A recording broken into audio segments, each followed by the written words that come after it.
mena Habibu Fatako woko yimbe Fatako yari wo be folay do gandi don Habibu Fatako ko biddo Sheikh Ba Fatako en tout cas ko yimata kon fo wonde si an tashtike gonga kadre to nga tashtike moja ata en tout cas muhala gonga e tigi e ka fewndare jamaw hande parce que hay so yimay gonga binete hay so yimay ko jamaw jidata ko ngaray no wondi e wajore e pijigo ido gandi non ko no wodi den non haray le 31 décembre sallallahu na jabi ko en Bineti Diallo e Bixul Bagada e Aribo e artiste kadi buben dawro mano Sénégal lo be tawa wono la original Al Gazayon tout le monde e tawa participe ben fo kadi jobe premier partie ben haray salmini be kono no rena non ido mari ticket yan dawro makade oppetedo 5 ticket ko PDG gido jama woni ko sodi din 5 tikeji haray ko kete goldi fala do kay non sa gani kitu arna tikeji dum ka télévision do ticket di 2000 vieux bi ko woni tikeji ni sa noddi 206 209 plus 54 206 209 54 donc sa noddi dum sa a composé ha servo vocal on fodi ke wolde jetta après direct nata voilà 54 nata ko 206 209 54 le numéro servo vocal Jama TV biye jidi hino do donc biye ko si 5 biye okitide si anoddi men awi men grand théâtre ko li men yindi men ko li e hombo grand théâtre woni ayeti ke men ko li exactement ha ara de ne bata gagné la tike via bi mo 10000 francs Petit Bari ay DJ Petit Bari ni seketo ci nan fay ko tayerjo ka ko yeyo chonchi no ko tayerjo da ko wala ni biographie ma d'abord abayen arte programme assalamu alaikum lan huro am fop e de auditeur bi am fop on do suivre de lan e mala lan suivre de fop lan huro ok comme tayerjo au centre commercial Blaise Diagne Rox mi gollata ayo numéro ko 70 776 63 43 d'accord woni numéro ma ko tayri ko chonchi on du nyota chonchi worbe sifa ko wattida ko ayino parce que normalement da nyanno mi goddi mi cadeau ko dum mi do no watta dande mi holla yimbe ko do nyowno parce que kala kam turni ben no ko nyanda ko no laba nyanda so watta sifa dum kadi ara na on façon don e sa ko don tun haɗata ɗum ɗon ko yewtere mais en tout cas aray ko kanko ni wonno ko ño'i complet mi wattino ɗo ñande on mi wadde émission makko woni sabu 3 jours la wattade complet on tellement ko welimi par ce que gikke mi addanamo numéro téléphone ko 70 776 776 63 43 63 43 mi ala ɗon e Petit Bari acca Mama Salou ah oui jaga e salmini be jaga men fo avant tout d'abord Mama Salou ko dum golle ma tigi tigi non mi gollanam ko mi chauffeur jo ko to mi doginta d'accord ko chauffeur do ni gollanam chauffeur ko doginta depuis wonde to mabda permis ma di doginta auto non depuis 2018 mi permis mais ko 2016 presque mi nati auto mais 2018 mi permis anni d'accord ah oui comme ça fudi doginande hore en presse ok d'accord ah oui depuis 2018 la permis depuis 2017 c'est-à-dire branche da doginangol hore ma auto parce que mais adoga trop parce que nyande aéroport ngati ke taw ko ngati ke no hewde donc no jogo ande be mi auto ko moje chauffeur on ko pay kon quoi d'accord ah oui ok maintenant il est mari programme le 31 décembre ah oui DJ est-ce que do way men labbinande ko hon dum woni le 31 décembre ko hon dum woni grand théâtre de nyande en tant que onon yettabe ko akeya e parce que sal grand théâtre no jaldi woni dame buyi ko hon dum mardon ko yewto jama on de nyande e au grand théâtre le 31 décembre ah me fo manam me fo no habba no invita manam fo no habba si bari nda nyande ko surprise jani be yata na ko wono ko an ko stade wiano yobe armé ko grand théâtre joni natira sai natira ma ton ko surprise jano sari nda nyande mom ay ko wel manam d'accord bay ko raga bolal raga bamba wonten sari adori wa sadra ba no bamba nda nyande ya dam donc ko nga ko di dum no ko wala wala do ok raga bambang e raga bolal émission sa toaji ko wala ko deux artistes vedettes won ton on dawro ma en tout cas fe on do ça marche ata Petit Barry mi sikki pour la première fois wonɗa à 100% l'organisation qu'Alliance de la sous-région parce que avant on organise avant on tawano mais à 100% ko ngal ɓe implique ma hay la poste nder ton on ɗum marɗa ko yewta jama on pour le 31 décembre jama on hara ɓe waray law andi Jama TV ko FIFO Alliance de la sous-région kadi ko FIFO Alliance de la sous-région basaki innugol tun ko pullo ma soso ma maninka fami hay sa ndari ka liketji ka ɓeɗo ka liketji ɓeɗo alka ɓeɗo raga bollalen hiɓe windi ɗon FIFOP ɗum ɗon ko andintingol jama on ko FIFOP o événement ɗo kadi si Allah on jaɓi ko FIFOP ko événement wiya FIFOP na ya ndaru fi exemple 31 innama 31 décembre mi julɗo mi yaltata 31 décembre buy wowlay ɗum ɗon kono he 31 décembre ko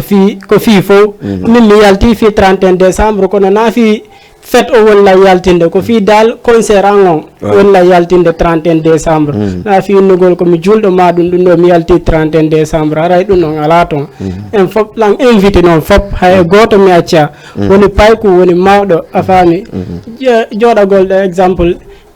fewtodira e ɓeygu alaji sellu dalen tun taho a faami fewtodira e makko ɗum noon taw ko welo noon na noon ferema kan sa addi artiste ɓe heddiɓe wano wa Hakim 224 fop hino andi Hakim 224 fop hino andi Hakim a faami komo yi'ali mo woodi kono mo nanali fi makko ala Hakim 224 ala kadi ka Alka Zayon ko boyjo andantama himo gollude golle makko ɗen vraiment fop hino respecti mo wawi kadi golle makko ɗen on ɗon tun normalement on ɗon tun taw ko invité nun na noon fere makan on ɗon no wawi hebbinde on ɗon tun no wawi hebbinde grand théâtre na noon fere makan heddiɓe ton ɓen comme wiɗa noon Hakim la original wano kanko Alkazayon et tout ça donc heddiɓe kadi par ce que mo kadi mobilisirde yimɓe mum ɓen à part ɗumna kañum kadi bagada wonso men wawata arde Sénégal ɗo ɓe ronka tawde famɓe amen ɓen donc entrée on avant hari ko 5000 francs waɗɗen parce que ko 4000 nunge 5000 pour que ko Stade Iba Mar Diop mais yi programme on sansani plus possible e wakkilare le président ɓe sansani direct yawɗen grand théâtre kon ɗum marɗa ko yewta melomani on kadi e côté billetére on ok on wawi yewtude ɗon melomano taw avant tout d'abord taw miɗo hiwro président Jammalal Bari Bantingol ko kanko waɗi ha ɗum ɗo fof laati a faami e grand Aliou mi accali hay goto a faami e équipe an on kadi fop hay goto mi accali surtout payko mawɗo woni fop hay goto mi acca a faami par ce que ɗum ɗo sa yi ɗum ɗo fof waɗi ko enen fulɓe Fouta wonɓe Sénégal ɓen maɗum sortisan sénégalais on guinéen on kam sortisan guinéen on a faami woni organise ɗum ɗo naynugol ko alliance de la sous-région on organise ɗum ɗo ko fimen en fop a faami ko ɗum ɗo ko événement men ni sa wi exemple hay olofuɓe goo no faala natude grand théâtre ɓe wawal natude grand théâtre a faami ɗum ɗo heeɓi opportunité mo be ko naata grand théâtre a faami yoɓugol 7000 francs naata jooɗo ndaara ma 10000 francs naata jooɗo ndaara a faami eɗi yaltugol ka yaasi ɗo agressé ɗa ma ɗum ɗumannoɗa ande aray ɗon ɗumannaki aray fota donc merci mi faami en avima on en tout cas ko woɗɗen grand théâtre ngo c'est plus mieux ko wonɗen e Stade Iba Mar Diop ko way ɗum noon kay na gotum fesno par ce que grand théâtre taw no comporti sénégalais ɓe bus hino faala natude grand théâtre billahi ɓe wawali natude toon an étranger jo pullo Fouta ari a faami ari a yi ɗum ɗo pullo ɗimmoma hino organise grand théâtre a wawi natude nder ɗon yoɓa 5000 francs ma 10000 francs ma naata jooɗo a faami waɗa selfie ma jooɗo min kadi de hande mi naati grand théâtre a faami ɗum ɗon ko welo noon jano noon surtout événement 31 décembre kadi haray miɗo weltani ɗum ɗo président o moƴƴa noon na seeɗa merci beaucoup e Petit Barry ngulama moƴƴa e haray tigui on en arta e Massalou arton e kelebu goto Samsi no waɗɗo kerji moƴƴa Samsi merci beaucoup Samsi Mas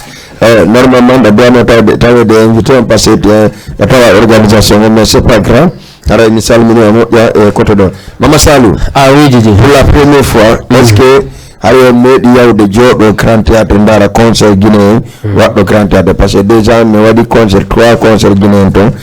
ko naya ɓum ɗum ni est ce que haɗo noon on jooɗi on ndaari concert guinéen Grand Théâtre no kana hara ko en direct men yaade mais Moussa sodde tike am mi naata Grand Théâtre ko ɗum waɗi mi woni expliquande jama o ko beeyo aroy nde ñande naata ko surprise ñano Moussa naatude Grand Théâtre pour ndarugol concert d'accord ko stade mi woy yawgol naatugol quoi oui. Donc maintenant Grand Théâtre pourquoi sa yi ɗon jama on hara ko weltare par exemple golla pendant 1 an haɗa liggade ɗa marde mbuɗuma y a pas de problème un seul jour tawata ko enen tum wawata organiser de Grand Théâtre kadi waɗa entre 5 000 et 10 000 par ce que Sénégal en ɓen par exemple so ɓe mbiti ɗon artiste entre ko 20 000 fuɗɗata 30 000 50 000 e 20 000 francs jiɗi ɓe ƴawnama 3e étage 50 000 jiɗi ɓe addama premier loge dow to premier loge officiel on oɗon ɓe yeyma 100 000 90 75 000 mais enen en dara ɗum no par ce que koyen arɓe wiɓe entré on ko 10 000 francs et 5 000 francs pourquoi ɗiɗen 5 000 francs et 10 000 francs on ko furi foppo naatu furo fo ar naata kadi jooɗo ndaara ko feƴƴata kon par ce que seen on tum wugol artiste ɓe no arta ka seen noon tum o jari 14 milliards na noon fi par ce que anɗa kadi ko fierté ko guinéenjo comme ma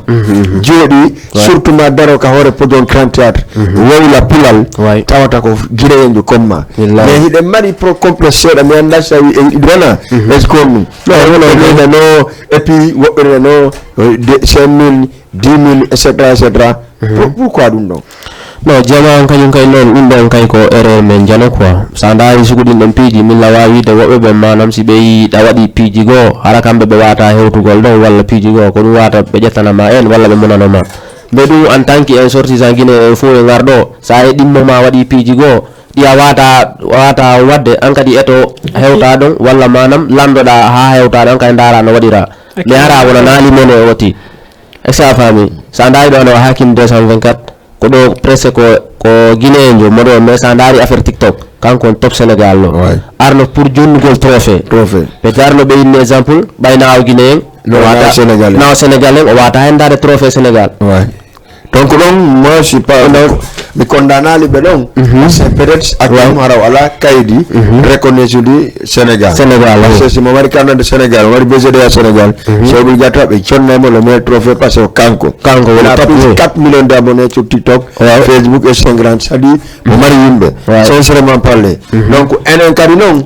fierté men ko honɗum ko daragol noddugol akimo organisé mo ande spectacle jano ƴetta guinéen fof jonnamo de meilleur trophée c'est là-bas ay surtout DJ so yeeyi ɗon a faami so yi akim ka podium tunta o a faami en kellanimo ɗum ɗon fierté ko heɓata ɗum ɗon kon tunta o a faami jonnimo trophée on jallama on a faami ɗum ɗon on tun jonnimo trophée na noon ferema kan he binet si ƴawi andi binet fop no andi no reconnaisse binet ko guinéenjo a faami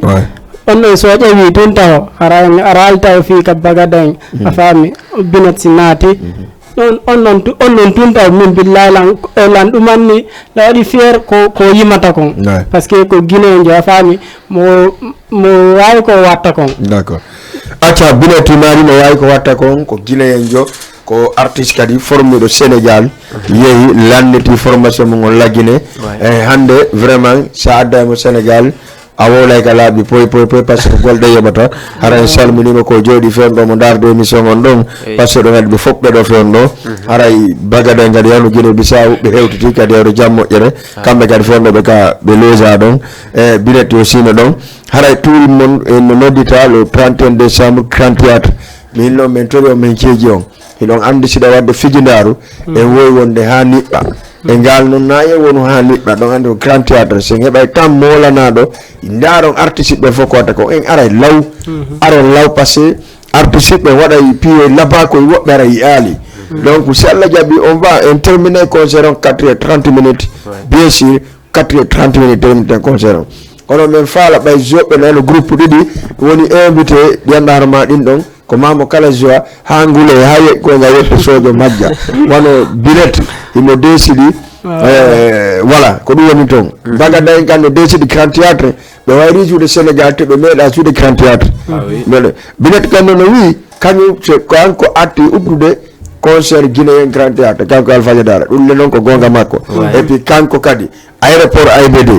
tellement ko mari chance ko aéroport on audita même pas 3 jours mais addi binet ko kanko ni artiste guinéen premier kadi jippido aéroport AIBD déjà o wawti ka aéroport do vraiment voilà ko wele no et puis ndengel kadi grand théâtre to kankadi uddata c'est non grand théâtre pour la première fois Guinée ngi organisé do en tout cas wadi fierté jamao et au jui kadi kanko digo welti ko jui ko sur scène ha jono imagine heddi hara jamao yo mobiliser wawe arde law jouer concert on yaldo woka jet wonaka bawo kuru don agere satake goddo wippatake goddo yennatake ko do wete grand théâtre de Dakar kangon no don gendarmerie no don police no don ala sapeur pompier no don donc fusi ala ko manka taw kan nyande kadi de mari boisson planète o yara ha haro de mari do minno ala ko dadi ko woni ala ton fop ko woni ala ton bon hara kon bayna jibe la babe no jibe la babe nyanda ke on ka aéroport taw bi jibe la babe ben ton taw am fere magan si jour on Aisha dalage fondo Aisha dalage Maria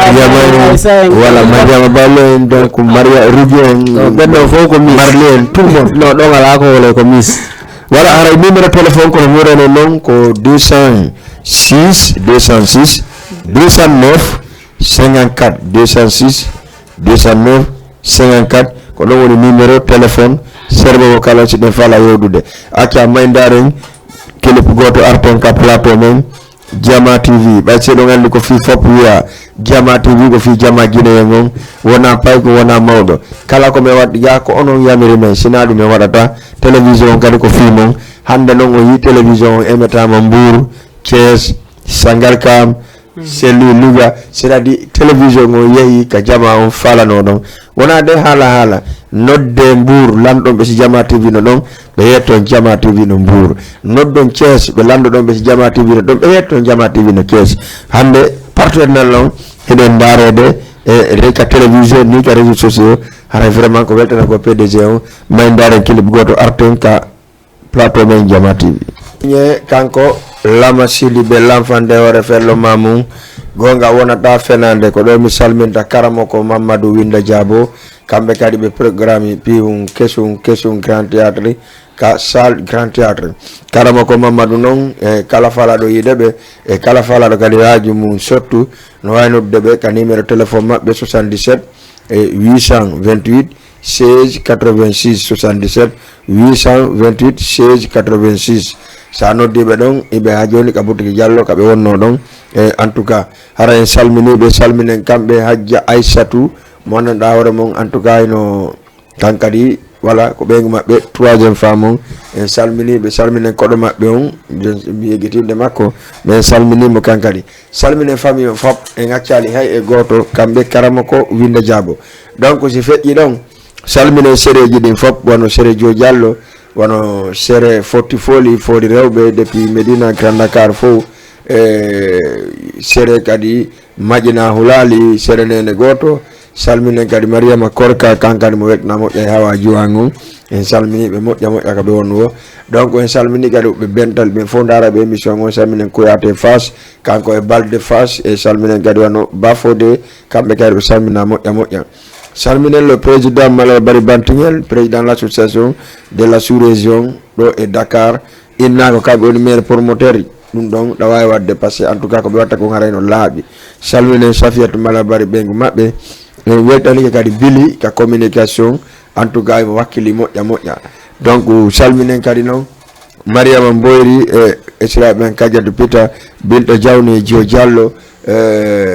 nene fune fo salminama Rahmatullahi Mali ngacale goto donc kala mon darma en tout cas wono Nafisatu Majina Hulali wono Rama Sarane wono Hasanatu wono kambe fop dal Majina Hulali en salminibe salmine munas madame Sako kambe oni kamari fala salmini dum kambe kadi en tout cas be wakili numéro téléphone ko mi rene non ko 206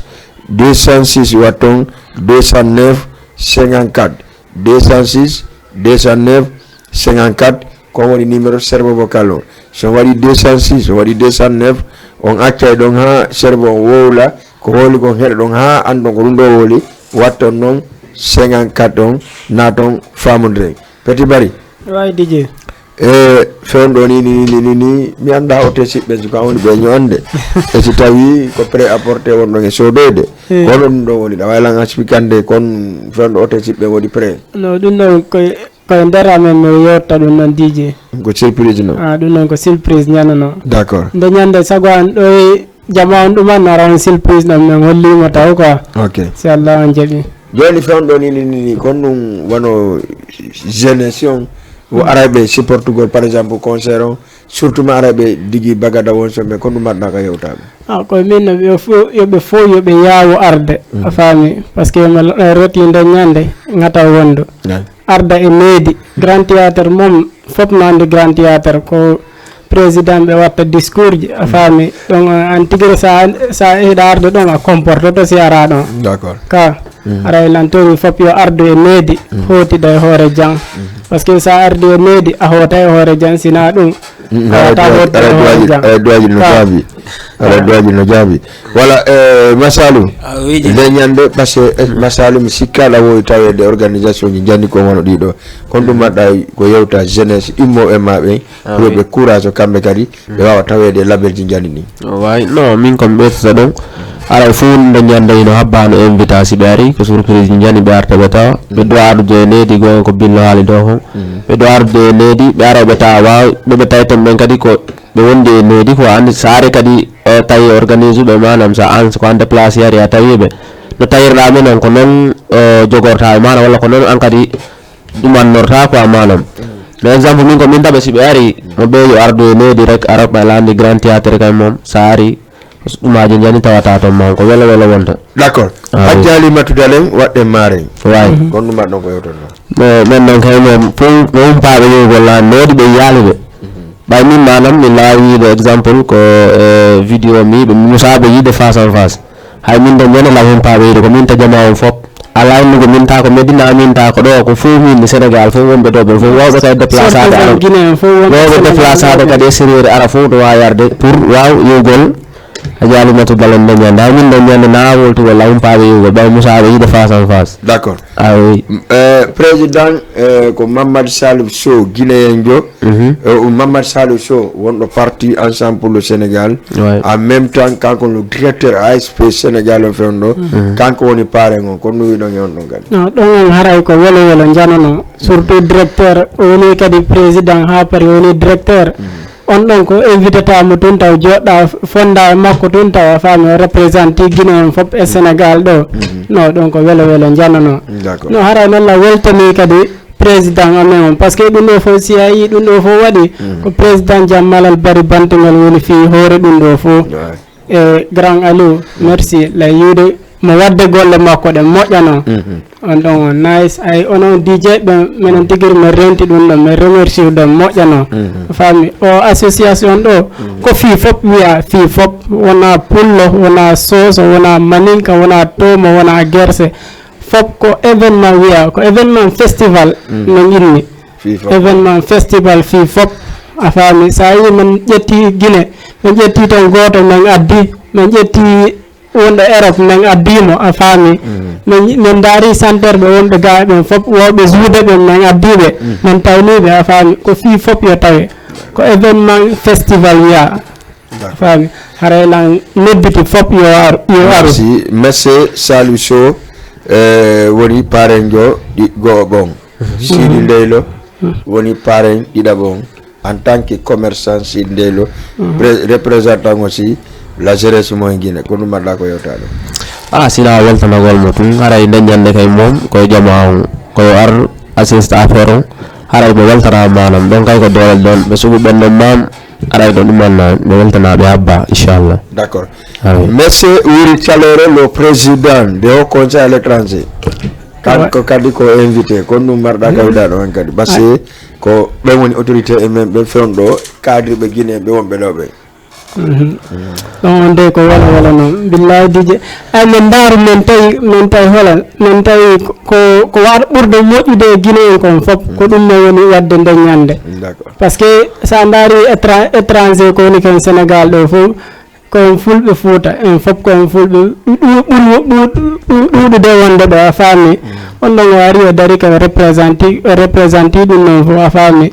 woɓɓe goo ene faala yewtude e makko nde ñande sa yeehi a yiimo o wawa yewtude nice par ce que sabu ala ko sabu ala a faami ɗum minnata e mo beeyo accitu ko watta kon fof le 31 ara assista affaire on d'accord le 31 voilà fo waɗa ko watta ko assista concert on ko en live donc concert on ko live eɗon andi minni on ko sati kono laati le 31 décembre 19h yoni au grand théâtre mini soni no sunni filamboji ɗi o sikka wona men nde ñande par ce que mbe reni no jama o préparé ɗon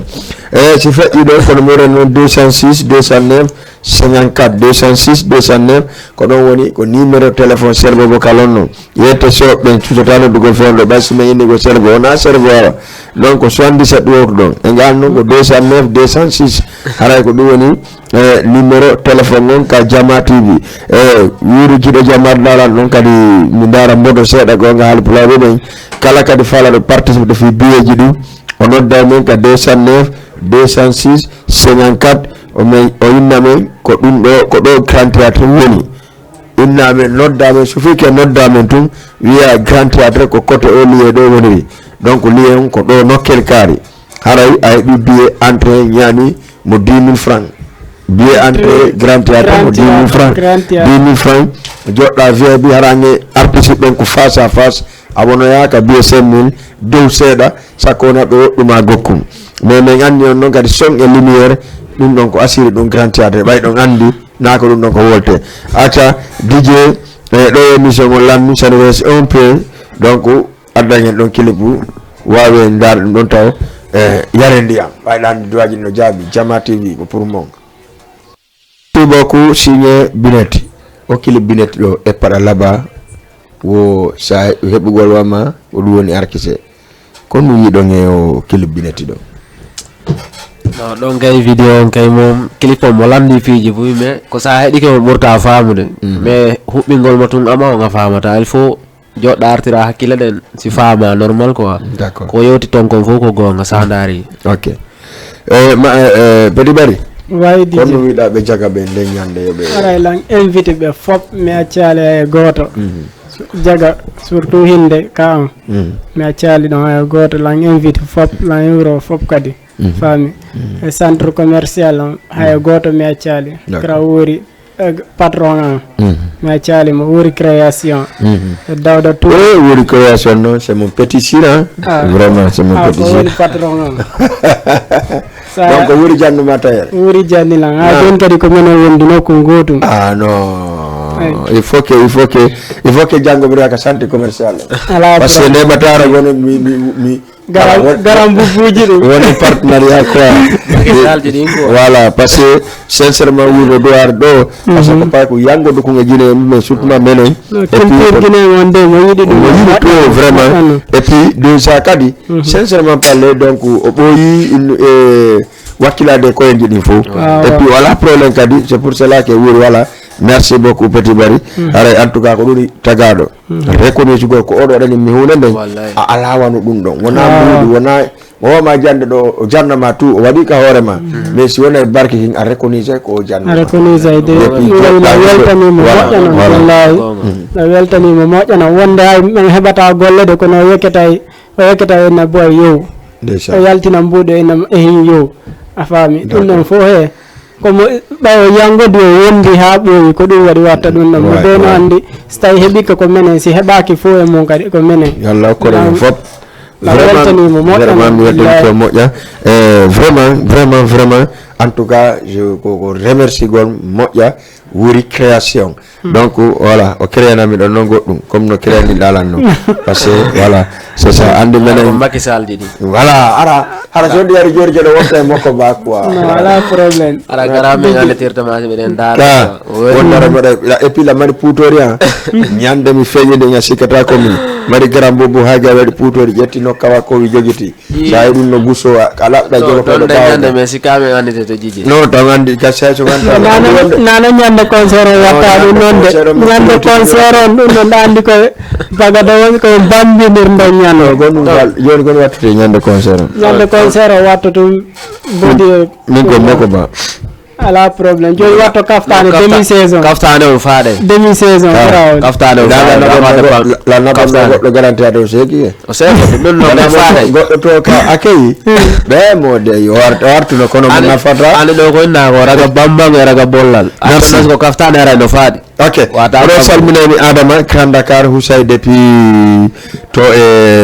Pikine kankani be darde mission on salmine wano Basim Barikar darde mission on depuis Medina salmine wano Mariama Baylo kadi e Mariama Labuɓe fo e salmine e moƴƴa e ganni ɓere ko ɓe teddugalle maɓɓe concert le Grand Théâtre samedi le 31 décembre merci aussi les nouvelles générations monsieur Amadou Badiane e kankani mo salmina moƴƴa e salminen kadi noon téléspectateur ɓe fof numéro téléphone mum wowtemo ko 206 209 54 206 209 54 ko noon woni ka petit écran mon kadi ummu depuis le 23 garsis Medina e salmino moƴƴa donc wano en tout cas fidèle auditeur ɓe fop salminama Aïssa depuis Krayof o salmina moƴƴa kankadi wano jarruga aussi Mama Salou Sangareya kadi fof ɓe salminama ɓe Sangareya ɗum en accali hay goto Missa Kaba Badele Bos e Mariama Kesso tout le monde en accali hay goto haray le 31 décembre ko yen fottu Grand Théâtre waɗe raga bambang mi sansata jikkuan on e paɗa laba wosina ɗum kadi wiya habboto mami ko ami hewta par ce que ɗandi sa neeɓi tummi ɗa jokirete signé billet na ɗon non tun kadi sa artiste ɓe buyino ɓe ene leyta are alkasayo to sa falama yiwde comédie fotuɗo ar hakkimino ɗon 224 o dogay ɗo ittude ɗo ha Guinée taw yara ndiya Sénégal fof dogi de voilà il est 23 et 1 minute on wawde waynitorde aray a DJ aray lan hiroɓe fop mi waynitike ɓe rendez-vous on ko 31 décembre rendez-vous on woni 31 décembre aray fop no invita Grand Théâtre d'accord arda ara no comporti hota ara no comporti ay aray fop no invita woni taw ko woni mawɗo no fop lan invité d'accord dadi 31 décembre no ñande dal a falaka e débordement waɗu hay e goto ta tultu sakoleta ay Grand Théâtre de Dakar acca masali ko ɗum anda ko waytorano salminoji o ɓe nano reji gari haali ɗo kon tum haray fof nde ñande no habba surtout ɗoɓe mo boja men no juɓɓe noon ɗum ɗon gon noon ɓe sakkitorto ɗon so wowlaka haray moƴƴa d'accord aray boyɓe fof nde ñande ino habba ay ñoom Oumar ri 11 Abdoul Salam Dramé DT depuis dogol andi ɗum fof kay wola ɗon bojo sir on dogol tuma sa wowlay ɗum ko mawola moƴƴa wiye DT dogol tuma DT voilà aray fof no habba ay Abdoul mi accari kay oɗo honno ki Hafsatu ɓenne ko menen bokki galle no ko gotum e Fatima ɓenne ko menen wondi no ko gotum mo kadi a caka Medina fo simi konti mom aray mi faljay quoi ɓoyɓe amen fo no habba wal ɗon kadi inde madame wandi ɗon kay so wolaka haray moƴƴa kadi sa depuis Pikine kanko wawmo habba kan nde ñande en begui ɗo ko mariage kadi jano Pikine nde ñande noon ko war lawɗo e lawol ngol mal ɗon an hiɗa Medina kadi jano Pikine on de pay ko rantalan ɗo mi sikka no ko kurti yakara ko kurti to ɗo ɗa andi ɗo Medina la waɗi Pikine no goɗɗo yewtilamo kumbay ko danon ɗa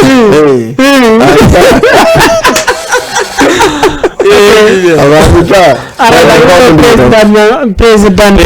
kadi ka yari Aïssa Dale abota fils Aïssa Dale avant no porte plainte de no ande ɗum ɗo fof ko sabu makko waɗi ha min mi naati non ko sabu d'accord par ce que min ɓooyi wondude min ɓooyi fijudude a faami andi goɗɗo sa tawdimo ko moƴƴi a faami a tawdimo ko moƴƴi il faut yaada e makko ko moƴƴi kon haray la weltanimo moƴƴano bien sûr la weltanimo moƴƴano vraiment o jarama merci voilà e ara Jama TV émission men laaɓa e peyon lanni ɗo andi hande pourquoi arɗen ɗo ko fi juste andintigo Jama ko sati kono laati hande ko Mama Salou Bouma e Petit Bari encore Bouma dete jibinande Bouma ɗon andi Jaga Bouma donc ko kamɓe hawti donc en salminiɓe fop en accali kadi ɓe Jaga ɓe ga ay e goto mi salmina Mr Wuri Jaga kanka ɗo salminama Bay Fall walla ina Ceerno Amadou ara en salmini Bambadi Fall ko menen ko Bambadi Fall min en homolaw mena ara en salmini ko Riche donc mi warimo yide merci beaucoup ara en salmini Jama fop salmini kadi jeunesse ADKP on fop komi jibina ɗon kenkon jolil pellel ha hewte kurawal ara mi salmini ɓe fop mi accali e goto salmini monsieur Mamadou Bari le président ADKP on en salminiɓe no fewi salminen noon min on séréji ɗin fop association ji ɗin fop groupement ji ɗin fop kala mondawro mananal inde mum ɗo yo andu ko kanko actora haray no noddita grand théâtre le 31 décembre à partir de 20h men toriki on men jeeji on yahen law waɗen ko watten kon law arten law mo kala walo seeɗa weta bimbi dawe ɗon alle 1er janvier ngala concert ko concert goto marɗen hikka Dakar fof concert un seul concert won le 31 décembre au grand théâtre vraiment haray meɗen suedde Jama ar law fija artiste ɓen ara law par ce que min adda artiste ɓe law ɓe wona ka commercial Allah no jaaɓi ha ɓe nodde ɓe ara ko ɓerta kon par ce que ɓeɗo mi ɗo no décidi waɗgol goɗɗum mi yiɓi waɗi goɗɗum Bisaw miɗo andi ko ɓuri ɗum ɓerta grand théâtre Sénégal ɗo ɓurata merci ɗo ɓurata haray merci beaucoup en salmini Jama fop on dit bye ciao en e jeudi 22h 23h enen e Bagada Bexol Aribo Bineti Mali. Merci tout le monde. Ciao. Bye bye.